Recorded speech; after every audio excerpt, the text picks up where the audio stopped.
ശരിക്കും ഒരു എന്താ മിമിക്രി ആർട്ടിസ്റ്റ് ആയിട്ട് ഏത് വർഷമാണ് എങ്ങനെയാണ് ചേട്ടൻ സ്റ്റാർട്ട് ചെയ്തത്? സ്റ്റാർട്ട് ചെയ്ത സാധാരണ എല്ലാവരും ചെയ്യുന്ന പോലെ നാട്ടിൽ ഞങ്ങളൊരു 5 പേരുണ്ടായിരുന്നു. 5 പേരല്ല, സത്യത്തിൽ ഞാൻ ഇതിലേക്ക് വരുന്നതെല്ലാം അവിചാരിതമായിട്ടാണ്.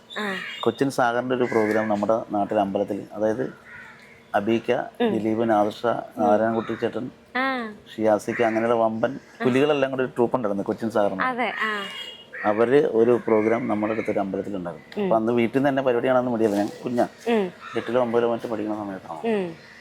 അപ്പൊ നാട്ടിൽ ഈ പ്രോഗ്രാം വന്നിട്ട് എന്നെ വീട്ടിൽ നിന്ന് വിട്ടില്ല. പരിപാടി കാണാൻ രാത്രി ഒന്നും പരിപാടി കാണാൻ പോകണമെന്ന് വീട്ടിൽ ഇരിക്കുക. അപ്പൊ നമ്മുടെ കൂട്ടുകാരെല്ലാം പോയി കണ്ടിട്ട് അതിലൊരാൾ വന്നിട്ട് പറഞ്ഞു നമുക്കും ഇതുപോലെ പ്രോഗ്രാം തുടങ്ങാം എന്ന് പറഞ്ഞിട്ട് ഞങ്ങളൊരു 3-4-5 പേര്, ഞാൻ അതുവരെ കണ്ടിട്ടില്ല പരിപാടി. അവര് എന്ത് കളിച്ചോ അതെല്ലാം ഇവന്മാര് ഓർത്തെടുത്തിട്ട് കോപ്പി ചെയ്ത് കൊണ്ടുവന്നിട്ട്, കോപ്പി എന്ന് പറഞ്ഞാൽ മനസ്സിൽ കോപ്പി ചെയ്തിട്ട് വന്ന് എന്നെ കൂടി പറഞ്ഞ് പഠിപ്പിച്ച് അങ്ങനെ ഞങ്ങൾ കളിച്ചു. അത് കുറെ ഉണ്ട്. പള്ളിയിലച്ഛൻ്റെ കുമ്പസാരം, പള്ളിയിലച്ഛൻ്റെ അടുത്ത് ഇന്നസെന്റ് കുമ്പസരിക്കാൻ വന്നൊരു സ്കിറ്റ് ഉണ്ടായിരുന്നു.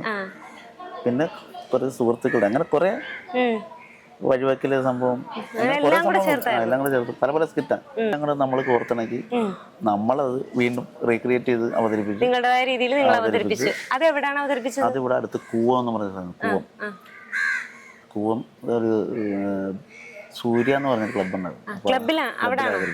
നമ്മൾ പ്രോഗ്രാം പിടിച്ചു തന്നിട്ട് പ്രോഗ്രാം ചെയ്യാൻ വേണ്ടി പിടിച്ചു. സ്കൂൾ ടൈമില്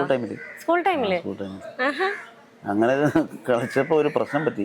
ഇവര് 2 മണിക്കൂർ കൊണ്ട് കളിച്ച പ്രോഗ്രാം ഞങ്ങൾ കളിച്ചപ്പോ തീരുന്നില്ല. ആൾക്കാർ നിർത്തണമെന്ന് പറഞ്ഞു. അന്ന് നമുക്ക് ഇതിന്റെ ടൈമിംഗ് ഒന്നും ഇല്ലാതെ നമ്മളങ്ങ് പറഞ്ഞു പോകുമല്ലോ. എല്ലാവർക്കും ഇഷ്ടപ്പെട്ടോ പരിപാടി? ഇഷ്ടപ്പെട്ടോ എന്ന് വെച്ചാൽ കുറച്ചുപേർക്ക് ഇഷ്ടപ്പെട്ടു, കുറച്ചുപേർക്ക് ഇഷ്ടപ്പെട്ടില്ല. വീട്ടില് പ്രത്യേകിച്ച് അങ്ങനെ അഭിപ്രായ വ്യത്യാസമോ അല്ലെ സപ്പോർട്ടോ ഒന്നുമില്ല. അവർക്ക് ഇതിനെ കുറിച്ചൊന്നും വലിയ നമുക്കും ധാരണയില്ല. സമയത്തൊക്കെ പരിപാടിയായിട്ട് ഇറങ്ങി കഴിഞ്ഞാൽ നമുക്കതുകൊണ്ട് ജീവിക്കാനൊന്നും പറ്റത്തില്ല. അന്നത്തെ അല്ല, ഇപ്പോഴും അങ്ങനെയൊക്കെ തന്നെയല്ലേ. ഇപ്പൊ പിന്നെ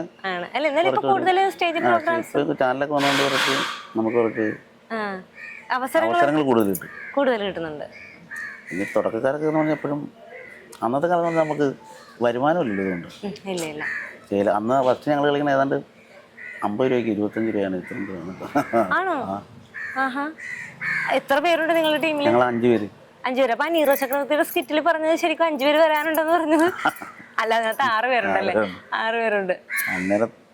അങ്ങനെയൊക്കെ നമ്മൾ തുടക്കം അങ്ങനെയാണ്.